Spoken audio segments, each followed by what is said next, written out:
Hello family, today's video is different from my usual video. I don't post things like this on my channel, but I just had to make this video in honor of Chadwick Boseman. Since I heard the news of his passing, I felt like a friend had passed. This one hit and hurts really hard. I have been watching his interview and I still can't believe that he is actually dead. I saw one of his interview where he had a bandage on. So I was just thinking in my mind that probably he came from one of the therapy and maybe just came straight to that interview. And throughout the entire interview time, he was smiling. He did not even show any sign of him passing through what he was battling. Nobody knew what he was battling inside. And to me, this is a very big lesson for us all. So just like one of his co-star said, he said when he came back, the wife asked him, how is it to work with Chadwick? And he said he is precious. And the wife then asked him, why did he say that? And he said, because when he's upset, there's a doctor massaging his back, there's someone rubbing his feet, and his girlfriend holding his hand. So he thought the Black Panther thing got into his head. Never did he know that he was battling cancer and those people were actually looking out for him. So it is a big lesson. We shouldn't judge people by their appearance. We shouldn't judge people by what they do, because we don't know what people are going through. If Chadwick needed money to stay alive, or maybe this was something that money can actually do, probably he will have enough money to take care of his medical bill. We need to cherish every time that we have with our loved ones, because we don't know what the next day is pregnant with. Chadwick was precious. He was humble. He was loving. He was kind-hearted. He was full of smiles. While he was battling cancer, he was busy visiting the kids that was dealing with cancer as well. Kindness is what this world needs. We need to show love to one another. We need to check on our family. We need to check on our friends. We need to check on people that lives in our community. We need to reach out to people. People are going through a lot. Let's bring more positivity in this world than negativity. This world will be a better place if we all learn to be kind to each other. If we all live in love. If we all show love to one another. Chadwick was an hero. He was an hero in his own story. And we all can be heroes in our own story if we decide to. So in memory of Chadwick Boseman, I want to say thank you, Chadwick. And thank you to your family for sharing you with us. Thank you for sharing your talent, your life with us. Thank you for the impact you created. I sincerely wish you had more time on earth, but you are in a better place with no pains and struggle. The world will miss you. You are truly gonna be missed. Black Panther will not be that fun without you. My children ask me, so mommy, is there gonna be a Black Panther there gonna be a part 2 now that Black Panther is dead? I couldn't answer that question. The world will really miss you. Black Panther would not be that fun without you. But we're happy that we had the opportunity to share in your talent. My condolences to your family, your loved ones, your wife. We truly missed you. You are truly missed. You were truly an hero. Your death has opened my eyes to see life in a different perspective.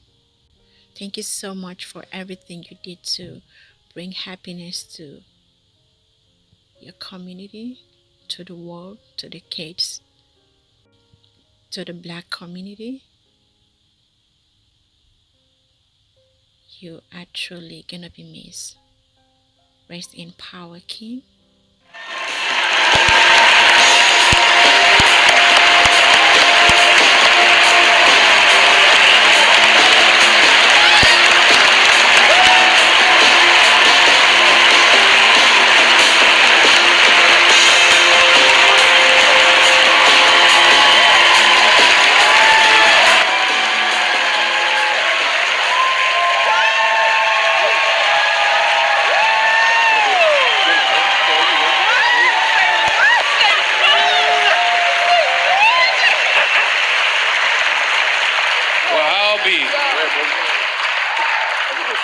I didn't think I was going to have to speak.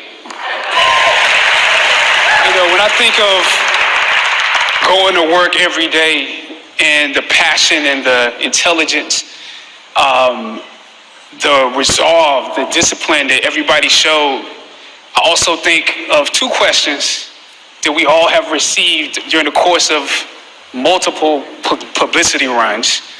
And one is, did we know that this movie was going to receive this kind of response? Meaning, was it going to make billions of dollars? Was it going to make $1 billion? Was it going to still be around during this award season? And the second question is, has it changed the industry? Has it actually changed the way this industry works, how it sees us? And my answer to that is to be young, gifted, and Black.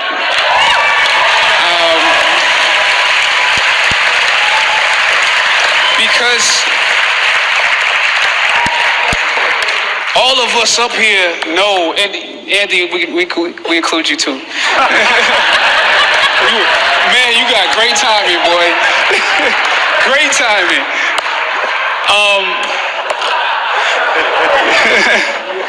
To be young, gifted, and Black, we all know what it's like to be told that there is not a place for you to be featured, yet you are young, gifted, and Black.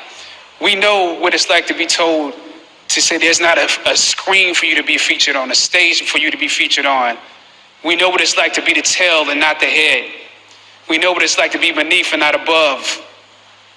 And that is what we went to work with every day, because we knew not that we would be around during award season or that it would make $1 billion, but we knew that we had something special that we wanted to give the world, that we could be full human beings in the roles that we were playing, that we could create a world that exemplified a world that we wanted to see. We knew that we had something that we wanted to give, and to come to work with every day and to solve problems with this group of people every day and with this director. That is something that I wish all actors would get the opportunity to experience. If you get to experience that, you will be a fulfilled artist. Now, the question of, what's that second question? The question of, will we be around? Don't give me the music. The question of will we be around during award season, I just have to say, it's a pleasure to be celebrated by you, to be loved by you. And One thing I do know, what did it change the industry? I know that you can't have a Black Panther now without a 2 on it. So we love you and we celebrate it. Great night. Congratulations to everybody. Good night. It is a great privilege, graduates, to address you on your day, a day marking one of the most important accomplishments of your life to date. This is a magical place, a place where the dynamics of positive and negative seem to exist in extremes. I remember walking across this yard on what seemed to be a random day, my head down, lost in my own world of issues, like many of you do daily. I'm almost at the center of the yard. I raised my head and Muhammad Ali was walking towards me. Time seemed to slow down as his eyes locked on mine and opened wide. He's raised his fist into a quintessential guard. I was game to play along with him, to act as if I was a worthy opponent. The importance of this moment and cherish it. I know some of you might have partied last night. You should celebrate, but this moment is also part of that celebration. So savor the taste of your triumphs today. Don't just swallow the moment whole without digesting what has actually happened here. Look down over what you conquered and appreciate what God has brought you through.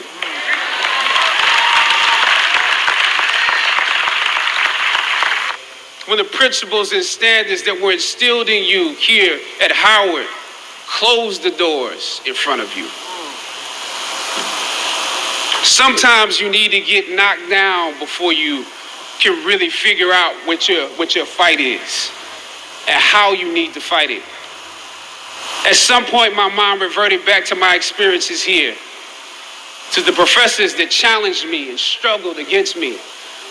Professor Roberts Williams, Doc Singleton, George Epstein, to name a few, the ones that would fail you out of the goodness of their hearts.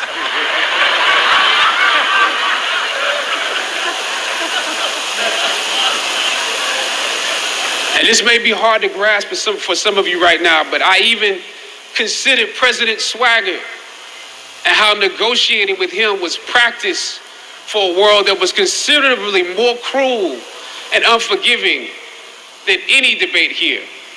One that had no interest in my ideals and beliefs. How would I maneuver through all of this? Finally, I thought of Ali in the middle of the yard. In his elder years, drawing from his victories and his losses. At that moment, I realized something new about the greatness of Ali and how he carried his crown. I realized that he was transferring something to me on that day. He was transferring the spirit of the fighter in me. He was transferring the spirit of the fighter to me. He was transferring the spirit of the fighter to me. Sometimes you need to feel the pain and sting of defeat to activate the real passion and purpose that God predestined inside of you. God says in Jeremiah, I know the plans I have for you. Plans to prosper you and not to harm you. Plans to give you hope and a future. Graduating class, hear me well on this day. When you have reached the hilltop and you are deciding on next jobs, next steps, careers, further education, you would rather find purpose than a job or a career. Purpose crosses disciplines. Purpose is an essential element of you. It is the reason you are on the planet at this particular time in history. Your very existence is wrapped up in the things you are here to fulfill. Whatever you choose for a career path, remember the struggles along the way are only meant to shape you for your purpose. When I dare to challenge the system that would relegate us to victims and stereotypes with no clear historical backgrounds, no hopes or talents, when I questioned that method of portrayal, a different path opened up for me. the path to my destiny. When God has something for you, it doesn't matter who stands against it.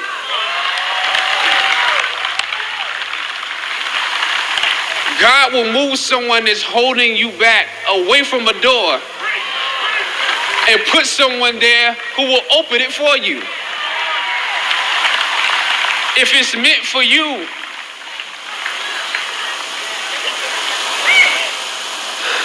I don't know what your future is, but if you're willing to take the harder way, the more complicated one, the one with more failures at first than successes, the one that has ultimately proven to have more meaning, more victory, more glory, then you will not regret it.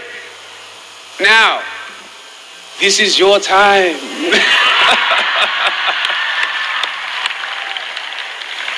The light of new realization shines on you today. Howard's legacy is not wrapped up in the money that you will make, but the challenges that you choose to confront. As you commit to your past, press on with pride and press on with purpose. God bless you. I love you, Howard. Howard forever.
The world will miss you.